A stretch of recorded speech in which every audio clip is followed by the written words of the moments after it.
So we are pleased to hear from Dr. Terrance Mayes today. He's a nationally recognized higher education leader and serves as the inaugural Associate Dean for Equity and Strategy Initiatives and the Executive Director of the Commission on Justice and Equity at Stanford Medicine.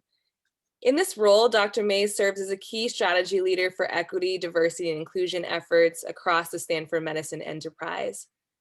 Dr. Mayes' prior engagement in higher education includes such roles as Associate Vice Chancellor for Diversity and Inclusion at the Susan and Henry Samueli College of Health Sciences at the University of California, Irvine, Associate Dean for the Biosciences Office of Graduate Education and Diversity at Stanford University, and Director for Diversity and Student Life at the Jacobs School of Engineering at UC San Diego.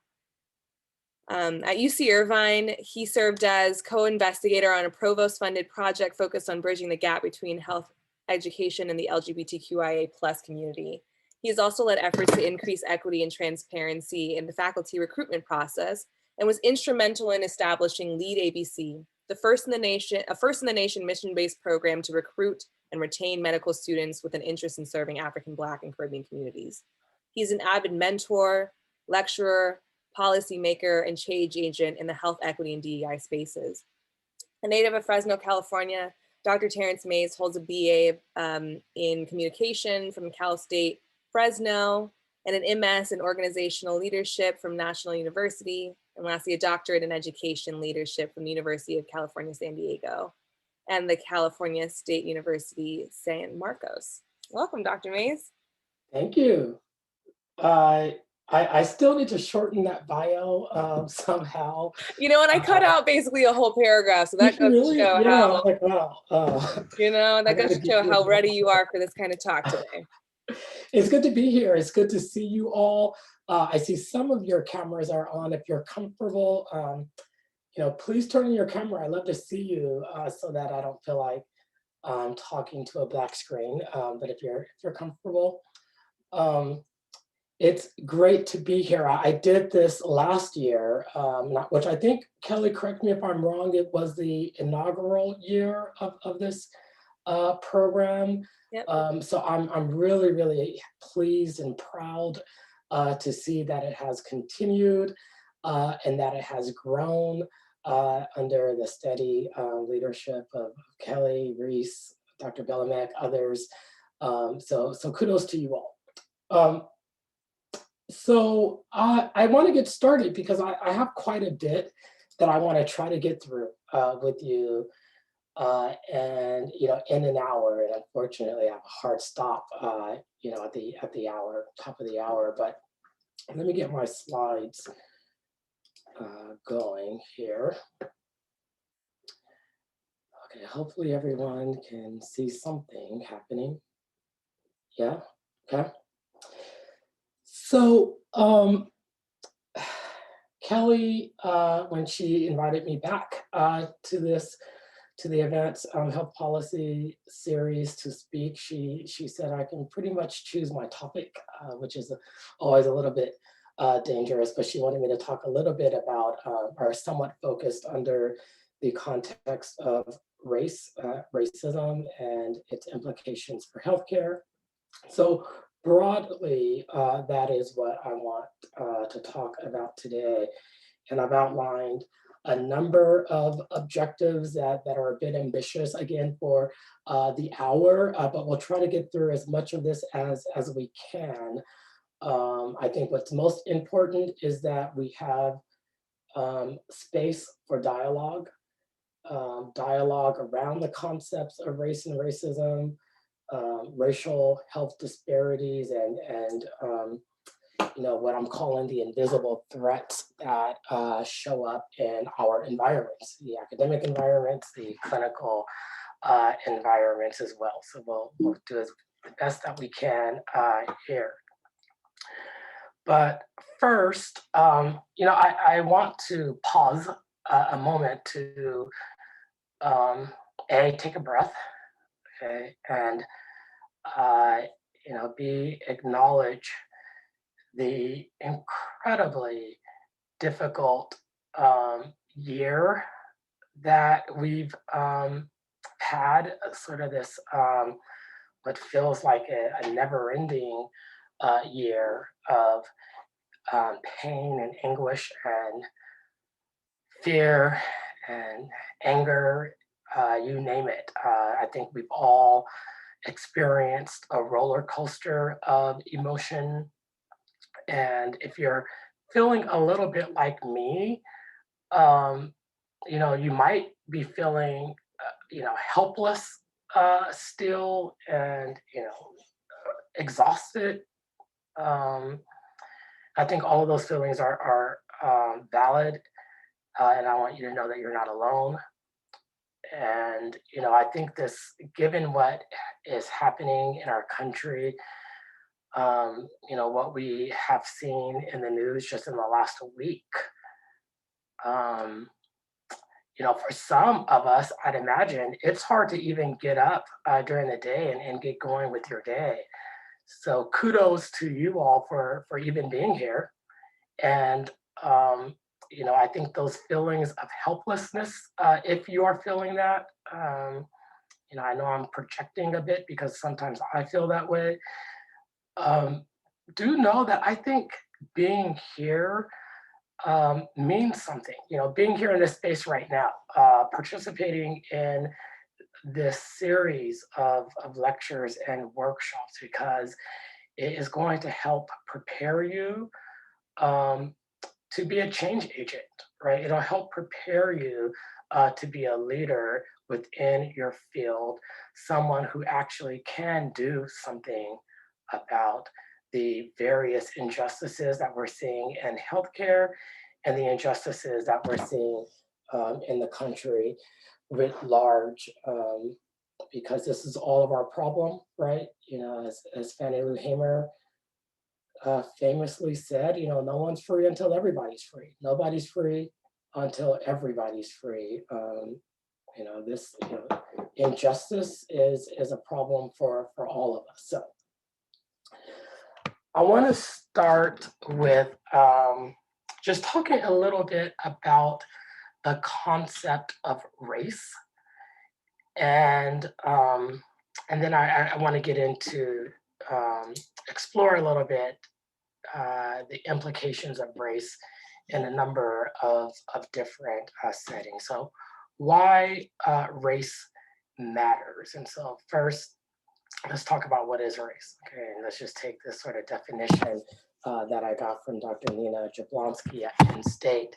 So that, the idea of race, first off, originated from anthropologists and philosophers back in the 18th century who used geographical locations, right? And phenotypic traits like skin color to place people into different racial groupings or categories. And these categories, these racial categories, at the time and of course persisted through time, formed the notion that not only were there sort of separate racial types, but it also fueled the idea that these differences, these racial differences, had a biological basis. Right? And of course, we now know that there is no biological basis for race, nor has there ever been. It's more of a social construct. Um, and looking back since the 18th century, over time, race has been used in the United States to again put individuals into groups. The specific names, categories of races may have shifted over time, but what has remained the same is that race has served to sort of separate people, again, sometimes by geographic location and also sometimes by skin color. Okay. So we, of course, now know, as the Center for Health Progress has stated, that pure race race in the sense of genetically homogeneous populations do not exist in the human species today, nor can we find any evidence that it ever has.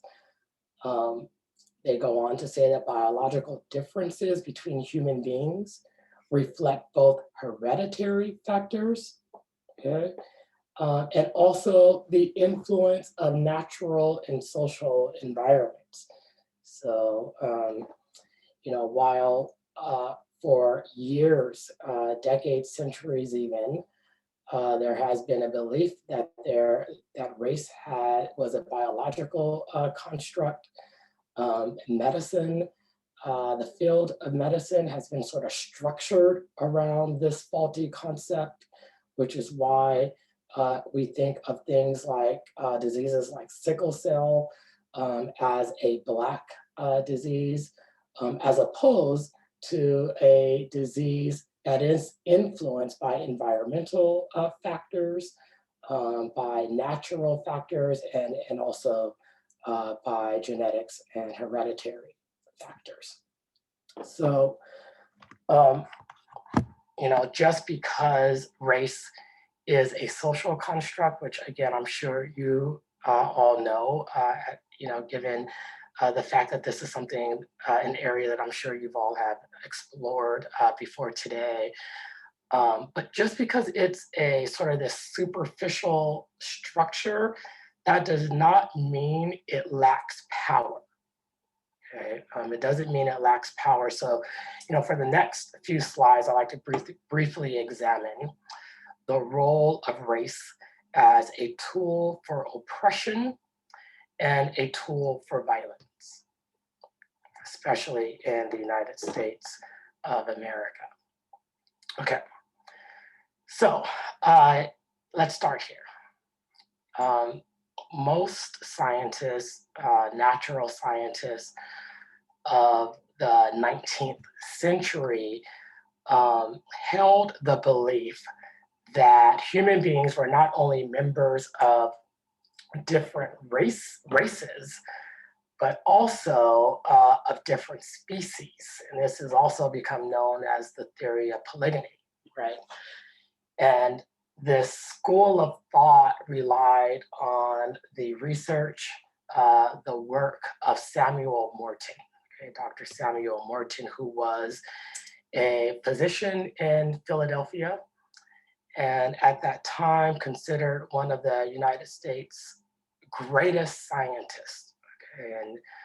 And he supported polygyny through his work in which he measured human skulls, right? So he collected human skulls and he measured human skull volumes. Okay? And he concluded that the human race, or species, again, as they thought about it at that time, could be ranked on a scale of intelligence based on the measurements of the skull.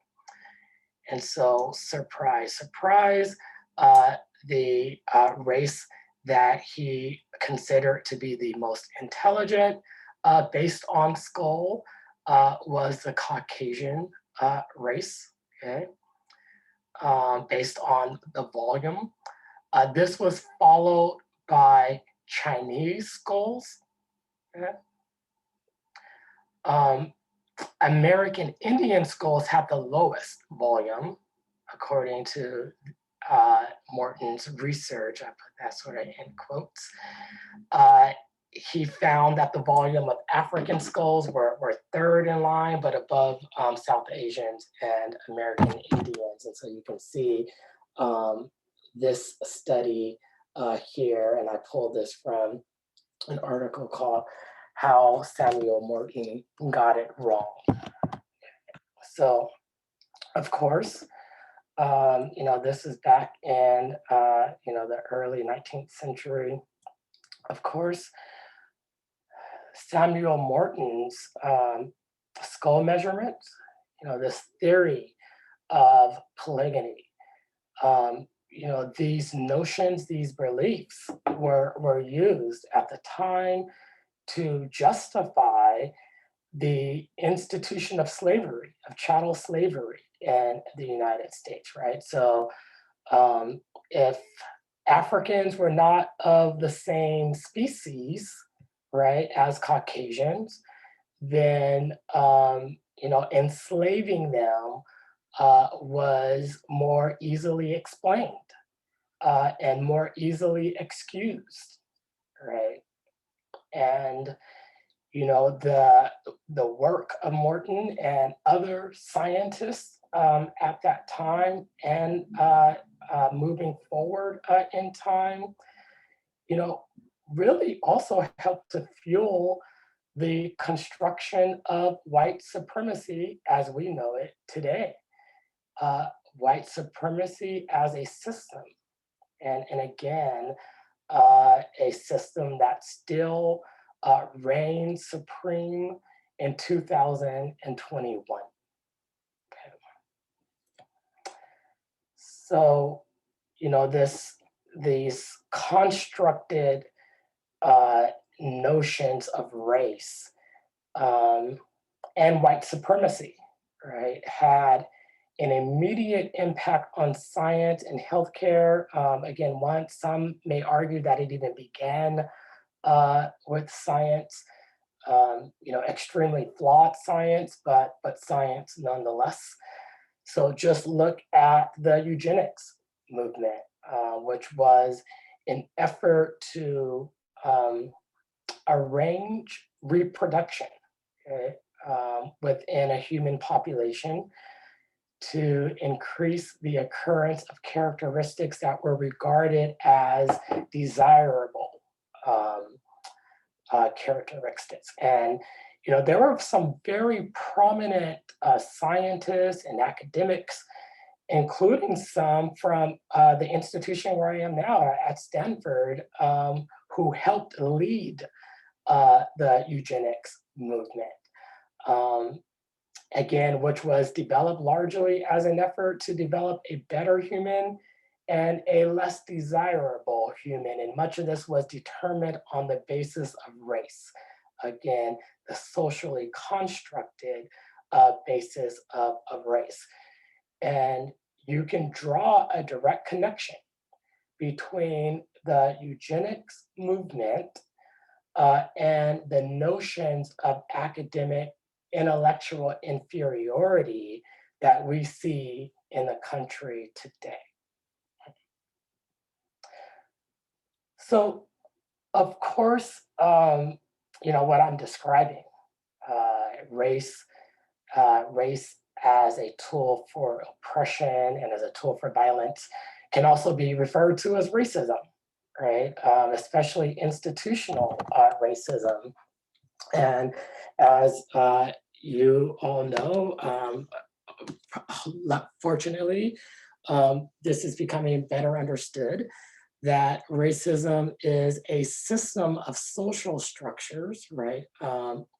Institutional structures that serve to deny access for some and provide access to others, safety, resources, power, simply based on those socially constructed categories of race. They intend to produce and reproduce racial-based inequities. They intend to oppress some and ensure that others remain in power. And racism, as we also know, can affect people at the individual level. Someone can be racist or have racist views. But we also know that it's built into our institutions.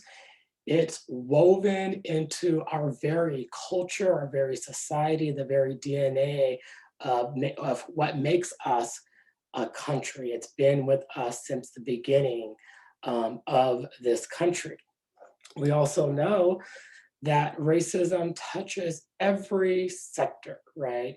We often talk about racism in the criminal justice system, but racism in America touches every part of this society, whether it's housing or banking or education or even health, and especially health, I might say.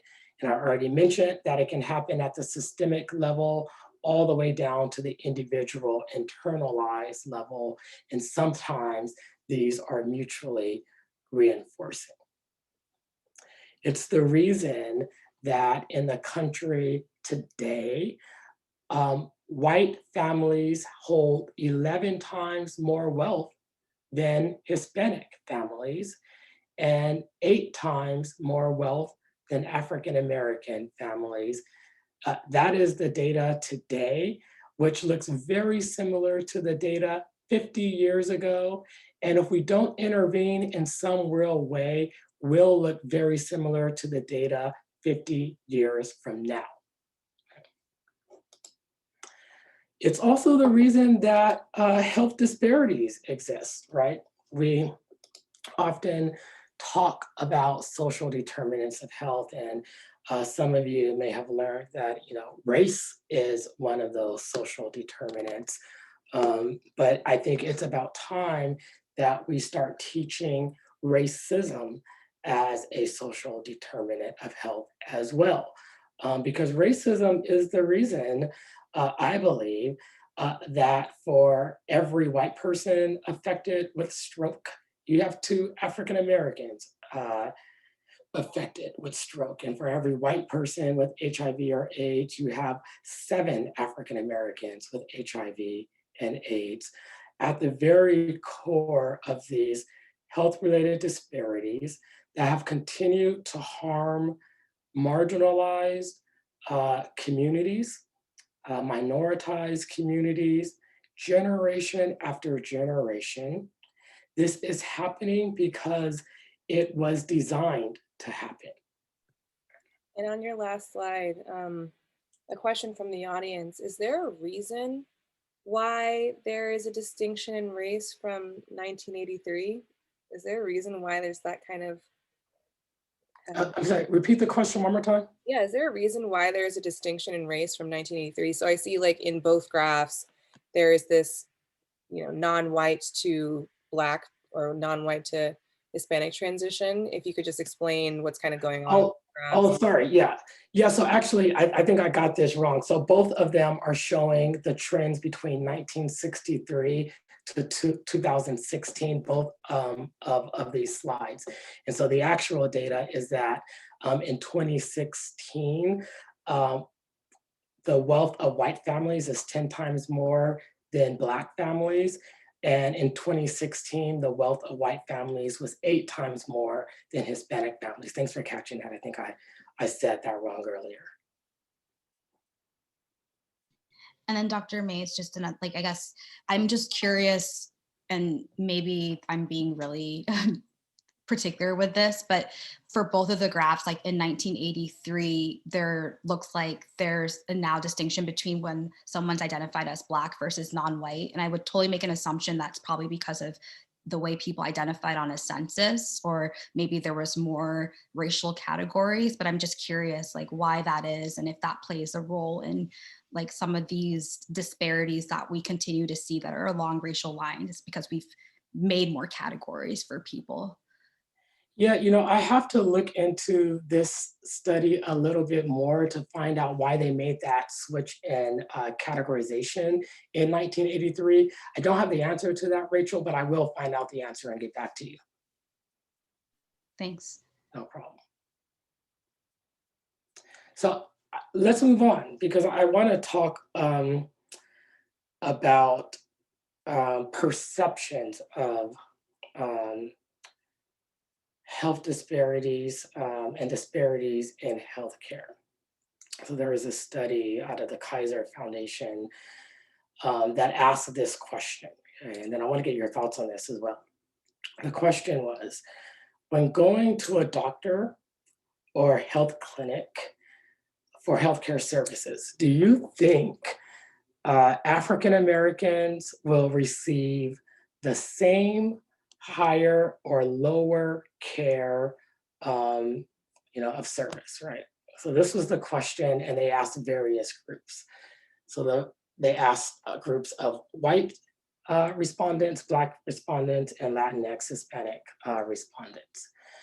And so of the white respondents, 62% of them responded and said, you know what, I think that Black patients will receive the same care as white patients. And so that was the other part of the question, as whites. Black patients, on the other hand, only 36% of them said that Black patients would receive the same care as white patients, and it was 49% for Hispanics. My question for you all, and actually before I ask this question, let me show you this other one. So they asked the same question about Latinx patients, and here is the results. White patients said, yeah, 55% of them says, Hispanic patients will receive the same care. 29% of Blacks, and 38% of Hispanics. So my question for you all is, why the disparity in the perceptions here, or the expectations here? Looking at this first graph, why is it that the great majority of white respondents said that Blacks would receive the same care, but then when you ask Blacks, it's only 36%.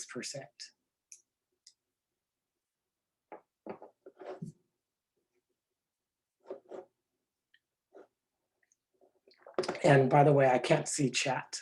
So if you're chatting. Yeah, we have our eyes on the chat box. Nothing's come in yet, but if I could offer a lack of personal experience, Black people might be more likely to report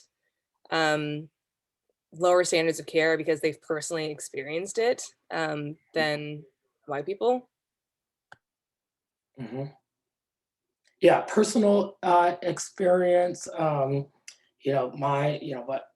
experience going to visit the doctor as a Black person may be very different than a white person's experience visiting the doctor. Fair enough.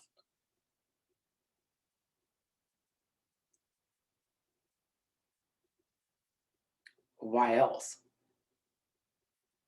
Other thoughts? So from our audience, maybe just perceptions being shaped by history. Mm-hmm. Yeah, I'd love to hear more, but yeah, I think, perceptions based on history, perhaps stereotypes, cultural stereotypes could play a role here. But I think there is something else that could be playing a role here. And I think it also plays a role in health disparities in general. And that is the reality that not all inequities and disparities are the result of what I'll call intentionalisms, right? Or at least solely the result of intentionalisms. What's also often at play here, I think, are some threats that are a bit less a bit harder to sort of point to. Threats that are a bit less explicit and a bit more implicit, or unconscious, or invisible, such as implicit bias. And I don't want to go through this in much detail, because I'm sure by now you are all familiar with unconscious bias. I think you had another lecture actually that touched on this as well, or you will soon. But just by way of quick high-level definition of unconscious bias, or implicit bias as it's often called, we all have implicit biases, which are these incredibly quick judgments and assessments of people and situations, these judgments that we make without even realizing it. And what's challenging about implicit bias is one, that it's implicit, so you don't really know that it's happening, right?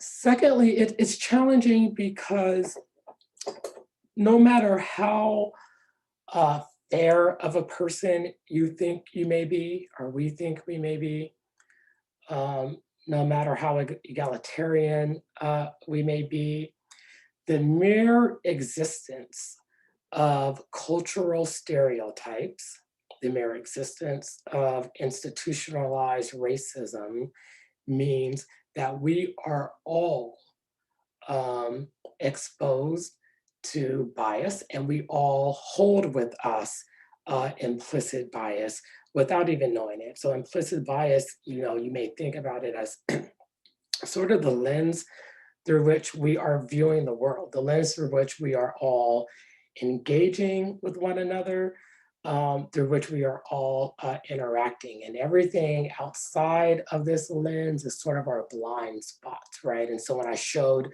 the study earlier of the perceptions of the experience of Black and Hispanic patients, depending on where your lens is, if it's over here to the left or over here to the right or right smack down in the center, your response to that question may be very different, regardless of what the reality is, right?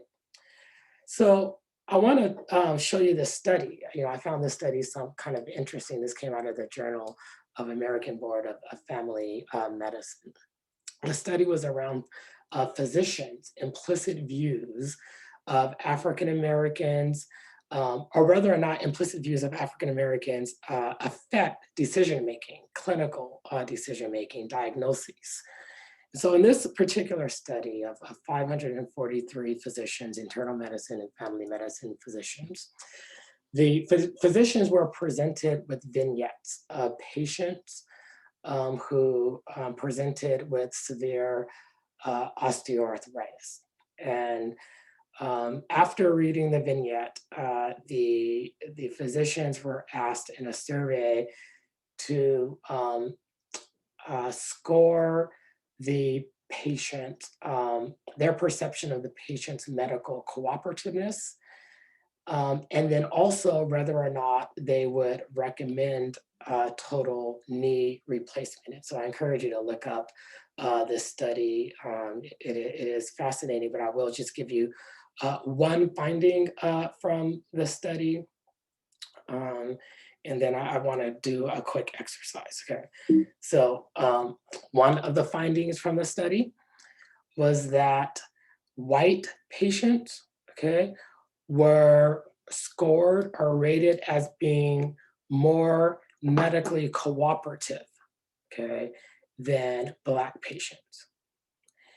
And what is interesting about this is those vignettes were exactly the same. The only thing that changed was the patient's race and also their name. Okay. So read the study, and when I see you again, I want to ask your thoughts about this study. But first, I want to do a quick exercise. I want to get your brains moving and hear from you a little bit. So here's a case study that is part of a course that we created at Stanford a few years ago. And I want you to meet Yolanda. Yolanda on the left here is a third-year medical student. And she is in a meeting with a patient who has come in. She's with her attending. Her attending is a white male. And here are the case notes. And so this patient is an 18-year-old Black male who has complained of severe abdominal pain, vomiting, fever. And I want you to listen to this exchange, if I can get it going. Okay, 1 second. Oops, sorry.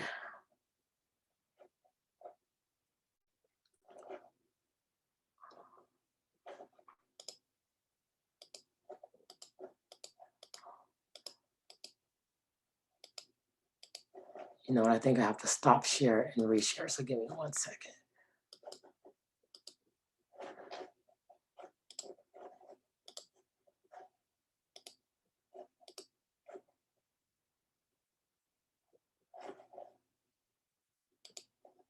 Um, okay, so share. Optimize for video. Let's see if this works this time.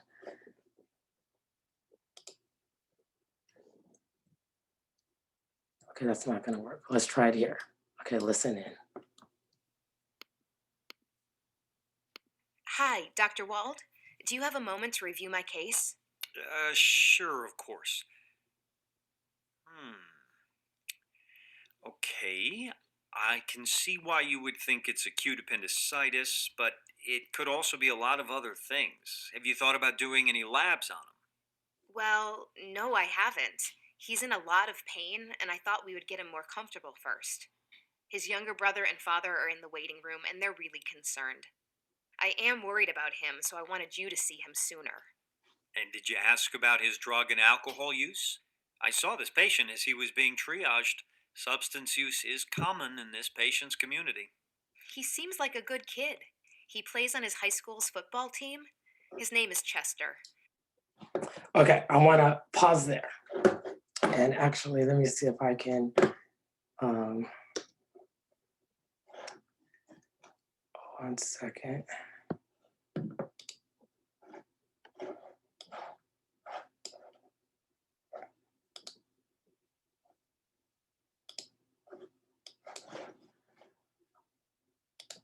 I just lost the little images of you, but I can hear you all and I can see chat.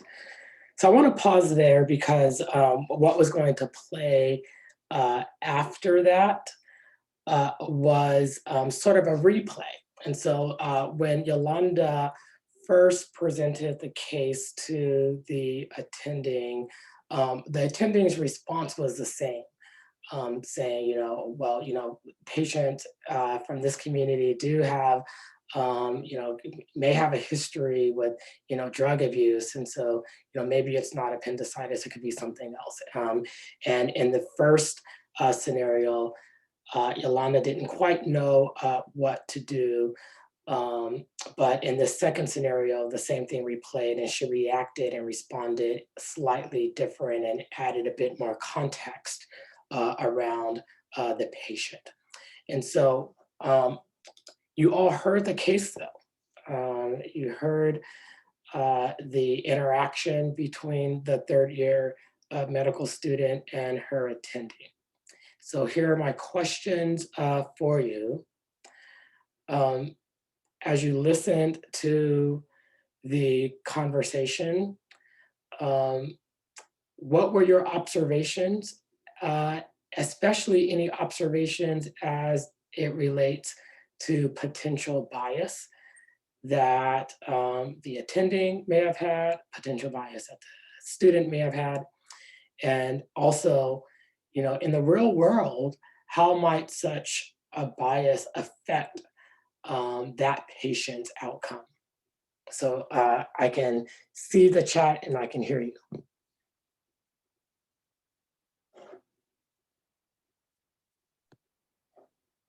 Well, first, I'm just like annoyed that that would be the response. It's not really answering either of your questions, but Is it far-fetched though? no, it's not. Mhm. Yeah, I forgot to mention that we put together these cases.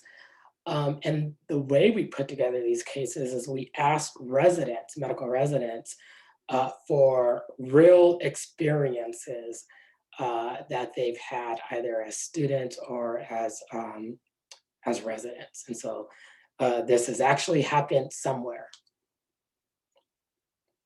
So thoughts though, I mean, yeah, when I heard this as well, I remember having a similar reaction of just being annoyed and angry.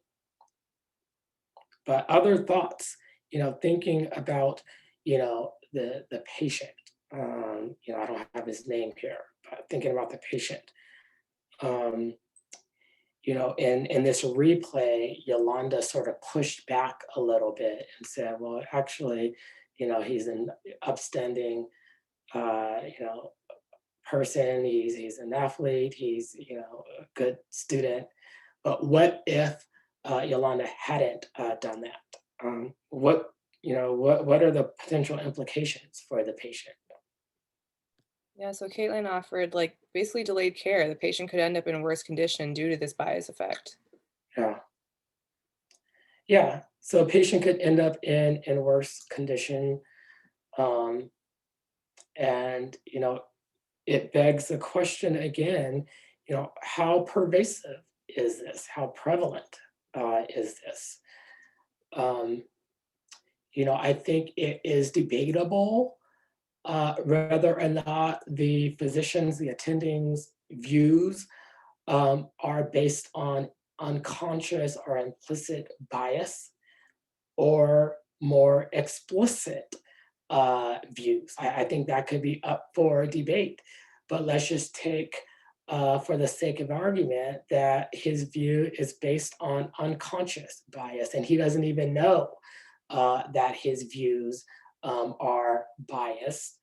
How are we then going to narrow the health disparity gap, the multiple, many health disparities that harm individuals like this particular patient and others from underrepresented backgrounds if we are not addressing unconscious bias that is rampant in our field and our fields, right?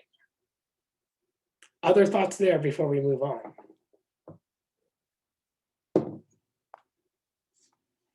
I think I do. Can you hear me okay? I can hear you. Okay. I wonder if the attending, if this was a white male, if he would have asked the same question. And I think if the attending would have, then sure. But it seems like he was really making a lot of assumptions just based on quote unquote the patient's community. Yeah. Which is a little alarming. Sorry, who's talking? Joanna. Joanna. And Joanna, so I'll ask you the same question. From your view, do you feel like this is far-fetched? No, I don't think so at all. I think I haven't seen this exact scenario, but I've seen in the setting of like sickle cell disease, for instance, I feel like I've seen patients getting a little bit mistreated. And that's kind of an interesting scenario in and of itself, because you talked about it earlier, it's like commonly associated with the Black community. And so I think there's a lot of confusion about the disease and like pain treatment in that condition. That I wonder if it were like a white individual with sickle cell, if they would have gotten that same treatment. Sure, fair enough. And I'm sure you all have seen the many studies now that show the differences in Black patients being given pain medication, for instance, versus white patients, who complain of the same issues and have similar situations. And so, yes, this is a significant challenge. So I want to move on, because that was a little bit about implicit bias, but there are other what I'm calling invisible threats to achieving health equity in our country, and frankly, there are other invisible threats that are not so invisible really anymore, but these threats to achieving justice and equity in our country more broadly. And so here's the question. Have you ever heard a remark or had an observation made about you or another person that made you a bit uncomfortable, but you couldn't quite understand, what it was about that comment or that action that upset you? Or perhaps you didn't feel it was, a big enough of a deal to even address it or confront the other person about it. You know, if I could see your hands, I'm sure just about all of your hands would go up for that one. Or, you know, someone said something that made you or someone else uncomfortable. Or perhaps you said something that made someone else uncomfortable, but you didn't understand quite why. What could have been happening in those situations were microaggressions, right? And I think, like um, unconscious bias, um, you know, microaggression is becoming more commonly studied and understood in many spaces, which I think is a good thing. But it is hard to root out, right? You know, microaggressions are these sort of subtle, you know, verbal and or nonverbal slights, right? Or insults, regardless of intent, that are directed towards individuals, um, you know, who belong to marginalized groups. And again, the reason this is hard to address is that these slights or indignities are often committed by individuals who consider themselves good people, and you know, they're well intentioned and often completely oblivious to the hidden message of what they just communicated. Okay, so that's a little bit about microaggressions, and there's a number of reasons that we should care about this within healthcare, within education, within academia, and again, within our country. One reason is that we know now, based on research, that microaggression can negatively impact one's cognitive abilities, emotion, um, you know, emotional attention when one experiences a microaggression has to be sort of diverted, right? And so your attention is moved and has to be focused elsewhere. And so your cognitive abilities can be impacted in the short term. We know that in the long term, microaggressions can affect one's mental and physical health, can affect one's academic performance or socialization, their willingness to socialize. They can become disengaged, dissatisfied, and you know, we see workplace burnout. And if someone's burned out or disengaged, that can obviously impact patient safety if they're in the clinical setting. Microaggressions has been described by social scientists like myself as death by 1,000 paper cuts, right? Meaning, you know, one sort of comment in and of itself may not be that big of a deal. Sure, perhaps you can sort of brush that one comment off. But if you are someone who experiences microaggressions day in, day out on a regular basis, the cumulative impact of that can be extremely detrimental for someone. And there are a number of microaggressions. You know, a lot of my talk today has been focused on race, ethnicity, but there are microaggressions related to just about any minoritized population, any marginalized identity, including those that you're seeing on your screen now. And so I want to talk a little bit about another study that I encourage you to look into if you get a moment. This one came from JAMA, and it was minority resident physicians' views of the role of race and or ethnicity and their training experiences. And this was a qualitative study, okay? Interviews, semi-structured personal interviews with 27 minority residents, Black, Hispanic, and Native residents spanning 11 different specialties.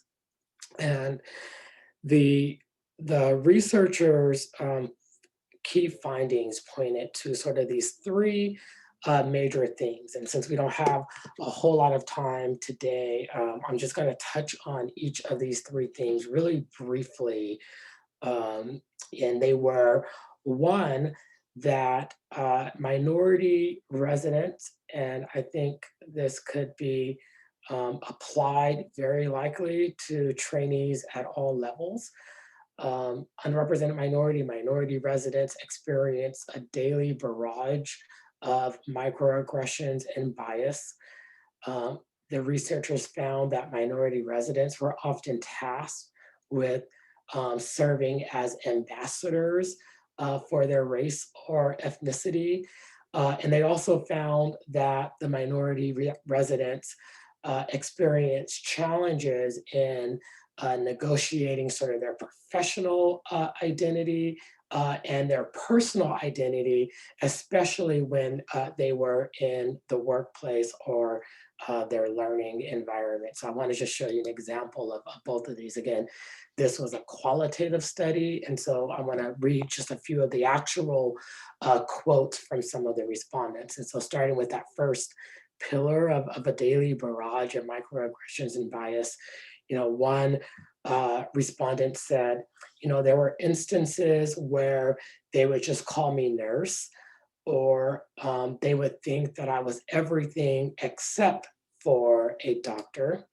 Another respondent said, oh yeah, I mean, the one that happens to me most frequently is patients thinking that I'm transport, not recognizing that I'm their physician surgeon, someone who will be operating on them, or just seeing that thought process go through their head, having patients who are like, oh, you don't really look like a doctor. I'll pause there. How does this resonate with anyone here today? Is this far-fetched? This was an actual quote, but do you feel like, how does this resonate?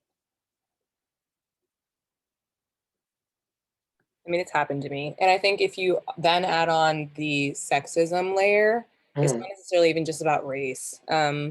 As female physicians, we are automatically assumed to not be the physician in the room often. I remember rounding with female physicians, and the male medical student was assumed to be the attending physician over the actual attending physician that was female. Yeah. Especially in the VA, because there's just this male dominance in that system. I remember that really vividly. Like Jocelyn is kind of retweeting me here saying, definitely when I mention I'm in medical school, people say, oh, so you're going to be a nurse, and you could chalk that up to just people not necessarily understanding the trajectory of education from the profession, sure, but the automatic belief, the automatic assumption that it means nursing, I think is rooted in the same microaggression. A couple people are agreeing with that sentiment too in the chat box. Not that there's anything wrong with being a nurse, right? But yeah, and I think the uncomfortable truth is that these assumptions are independent of one's gender or race. And so it could be a Black patient who will see the Black physician and mistake them for a nurse or transport. It could be a female physician who sees another female physician and assume that she was a nurse or patient. Bias affects everyone. It affects all of us.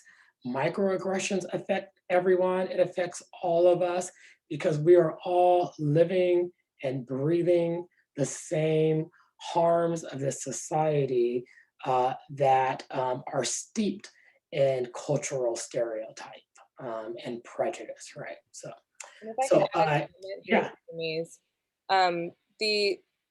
The idea of using bias to make clinical decisions is actually taught to us as medical students.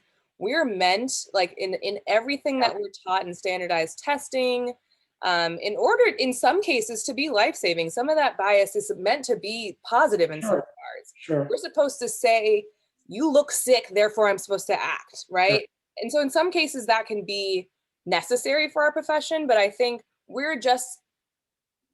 I would argue that we're even more predisposed to letting bias guide our clinical decision making, or letting bias influence how we engage with a patient, because yeah, like Rachel mentioned, the one-liners in USMLE questions. If you see Black female 20s, you're supposed to jump to you don't even really need to read the rest of the question stem. You can just assume sickle cell, and you jump to the answer choices and you move on so that you can have time for the rest of your questions, right? We're taught that. And so I just to piggyback on what you're saying here is the idea that forming this kind of bias or issuing microaggressions is taught too. Some of it can be implicit and some of it can be subconscious, but some of it is actually really conscious because we've been told to do it. No, I think that's such a powerful and important point, right? Because, again, some of it is absorbed just from life experience and, biases that we all develop over time, just from being on, in this country and on this earth, and seeing, media portrayals of individuals and whatnot. But yeah, to your point, it's also explicitly taught, which is why I think medical education is long overdue for a complete overhaul. But I think we need another conversation on that in particular. So given time, I just want to show you these other two quotes really quickly. But look up this study. This one on minority residents tasked as ambassadors, serving as ambassadors for your race. This respondent said, look, you get tapped to do all these various things, and some of it are things you're interested in, but some of it is because they need perhaps a token individual, someone to be a representative of all the ideas of minorities because you have that insight, which has also been referred to as a diversity tax. It is true that if you are minority, you have a unique insight, but if you are being used for your unique insight to benefit the enterprise, and you're not being recognized or rewarded for that insight, then you may be a victim of the minority tax, or the diversity tax, as it's also often called. And then this other one, challenges in negotiating one's personal and professional identities. Here, look at this quote. Someone said, yes, you just told someone who's had an afro for the last 2 years, who finally got their hair flat ironed once. And you're like, oh, your hair looks so professional. So what did my hair look like before? And so there's this implicit pressure to assimilate, and not just sort of physical traits, but sometimes even the way you speak and interact, often known as code switching, just another burden that some have in these spaces that others do not have. So I have this question that I wanted you all to consider, because I think I don't necessarily know the answer to this, but some scholars have argued that the impact of subtle prejudice that we just talked about, right, these more invisible threats, are more harmful than the impact of more blatant racism, like what you're seeing, for instance, in this photo, which is a East Virginia medical school back in '84. Someone posed in full KKK gear. What do you think about that? I'd love to hear from you when I return, or if I return, and or via email, because I know we're out of time. Which is more harmful, or are they equal? All right. If you have quick thoughts on that, put it in chat. Which is more harmful, implicit or explicit prejudice?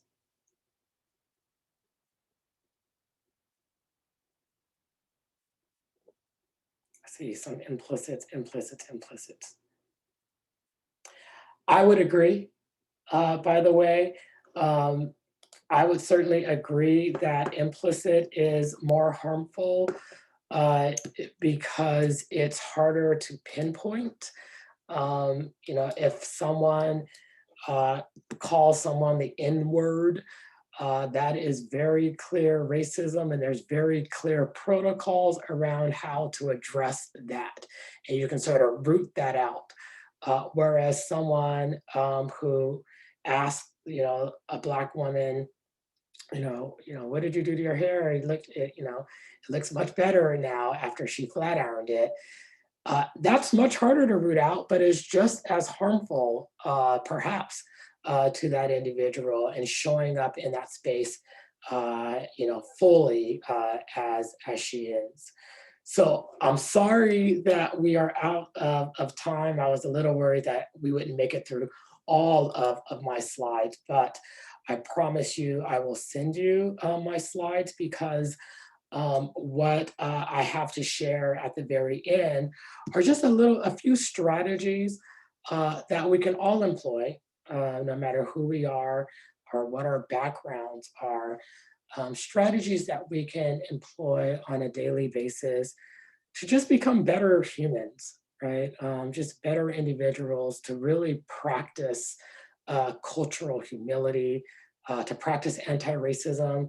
And again, because we are all a part of this really racist society and culture, we have all been tainted by the racist society and culture. And so we should all be on a personal journey to become better individuals. And I know you all are, because you're here today.